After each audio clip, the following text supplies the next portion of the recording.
எல்லோருக்கும் வணக்கம். இது சகோதரி அபிராஜு. இன்னைக்கு கொள்ளு சுண்டல் மற்றும் கொள்ளு ரசம் எப்படி வைக்கிறதுன்னு சொல்லி இந்த வீடியோவில் பார்த்துடலாம்.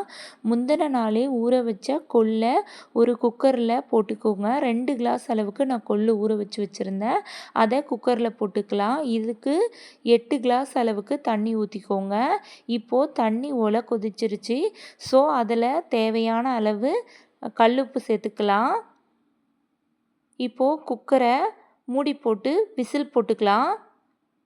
கொள்ளு 6 விசில் வரணும். 6 விசில் வந்த பிறகு கேஸ் ஆஃப் பண்ணிடுங்க.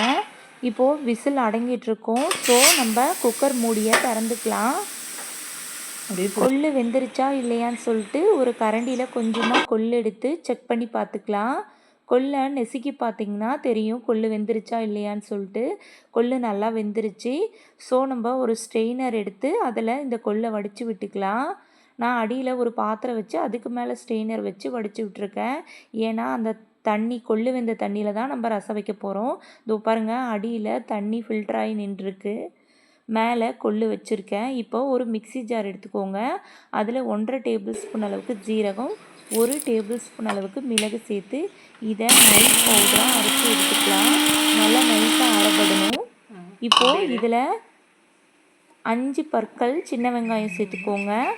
15 பற்கள் பூண்டு பற்கள் சேர்த்துக்கோங்க. இதை கொரகொரப்பாக அரைச்சி எடுத்துக்கலாம், தண்ணி சேர்க்காம. இப்போது அரைச்சதை விழுதை நம்ம ஒரு பிளேட்டுக்கு ட்ரான்ஸ்ஃபர் பண்ணிக்கலாம். இப்போ இதே மிக்ஸி ஜாரில் ஒரு 3 தக்காளியை கட் பண்ணி சேர்த்துக்கோங்க. கூடவே வேக வச்சுருந்தோம் இல்லையா கொள்ளு, அதை ஒரு கரண்டி சேர்த்துக்கோங்க. இது சூடு ஆறின பிறகு நம்ம அரைக்கணும். இது கூட தேவையான அளவு தண்ணி ஊற்றிக்கோங்க. ஒரு அரை கிளாஸ் அளவுக்கு தண்ணி ஊற்றிக்கோங்க. இதை மூடி போட்டு நைஸ் பேஸ்ட்டாக அரைச்சி எடுத்துக்கலாம்.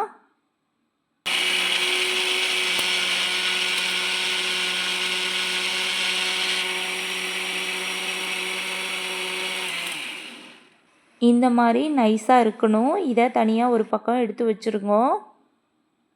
இப்போது அடுப்பை பற்ற வச்சு குக்கரை வச்சுக்கலாம். குக்கர் சூடேறின பிறகு இதில் தேவையான அளவு எண்ணெய் ஊற்றிக்கலாம். ஒரு 2 டேபிள் ஸ்பூன் அளவுக்கு எண்ணெய் போதுமானது. இதில் அரை டேபிள் ஸ்பூன் அளவுக்கு கடுகு சேர்த்துக்கலாம்.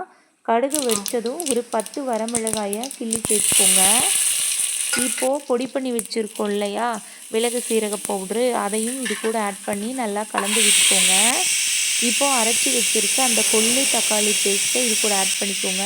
தேவையான அளவு உப்பு சேர்த்துக்கோங்க. ஆல்ரெடி கொள்ளு வச்சதுலே அந்த தண்ணியிலே உப்பு இருக்கும். ஸோ அதுக்கு தகுந்த மாதிரி சேர்த்துக்கோங்க.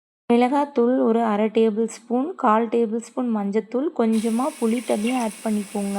1 கிளாஸ் அளவுக்கு புளி தண்ணி போதுமானது. இப்போ கொள்ளு வச்ச தண்ணி ஃபில்டர் பண்ணி வச்சுருந்தோம் இல்லையா, அதையும் இது கூட ஆட் பண்ணிக்கோங்க. இந்த மசாலா பச்சை ஸ்மெல் போன பிறகு ஆட் பண்ண போதுமானது. இப்போது தேவையான அளவு இதில் தண்ணி ஊற்றிக்கலாம். நான் 1½ கிளாஸ் அளவுக்கு தண்ணி இதில் ஊற்றிருக்கேன். இது நல்லா கொதி வரும்போது கொத்தமல்லி, பெருங்காயம் 2யும் சேர்த்துக்கோங்க. கறிவேப்பிலை தழை இருந்தாலும் சேர்த்துக்கோங்க. இவ்வளோ தான் கொள்ளு ரசம். இப்போது அடுப்பு பற்ற வச்சு ஒரு பாத்திரம் வச்சுக்கோங்க. அதில் எண்ணெய் ஊற்றி எண்ணெய் காஞ்சதும் கடுகு சேர்த்துக்கோங்க. கடுகு நல்லா வெடித்ததும் தட்டி வச்சுருக்க பூண்டு பற்களை இதில் சேர்த்துக்கோங்க. ஒரு 15 பூண்டு பற்கள் தட்டி சேர்த்துக்கோங்க. கூடவே 2 பெரிய வெங்காயம், ஒரு 8 பச்சை மிளகாய் கட் பண்ணி இதில் சேர்த்துக்கோங்க. 5-6 வரமிளகாய் கூட இதில் கிள்ளி போட்டுக்கலாம். அவங்கவுங்க காரத்துக்கு தகுந்த மாதிரி சேர்த்துக்கோங்க. நாங்கள் காரம் கொஞ்சம் அதிகமாக சாப்பிடுவோம், அதனால தான் அதிகமாக சேர்த்துருக்கேன். இப்போ வேக வச்சுருந்த கொள்ளை நம்ம இதில் ஆட் பண்ணிக்கலாம். தண்ணி சுத்தமாக இல்லாத மாதிரி இருக்கும்போது இதில் ஆட் பண்ணிக்கோங்க. தண்ணி ஃபுல்லாக ஃபில்டர் ஆகட்டும். இப்போது கொத்தமல்லி தழை மற்றும் தேங்காய் பூவை இதில் ஆட் பண்ணி நல்லா கலந்து விட்டுக்கோங்க. ஒரு 2 to 3 மினிட்ஸ் சிம் ஃப்ளேமில் வச்சு இதை கலந்து விட்டுட்டே இருங்க. இவ்வளோதான் கொள்ளுவோட சுண்டல். இந்த வீடியோ உங்களுக்கு பிடிச்சிருந்தா மறக்காமல் என் சேனலுக்கு லைக் அண்ட் சப்ஸ்கிரைப் பண்ணிடுங்க. இந்தாண்ட கொள்ளு சுண்டல், அந்தாண்ட கொள்ளு ரசம் நல்லா கொதிச்சிட்ருக்கு. சளி பிடிச்சிருந்தா மறக்காமல் இந்த கொள்ளு ரசம் வச்சு சாப்பிடுங்க. இப்போ சூடான சாதம், வடித்த பச்சரிசி சாதம் போட்டுக்கலாம். அதில் கொள்ளு சுண்டல் கொஞ்சம் சேர்த்துக்கலாம்.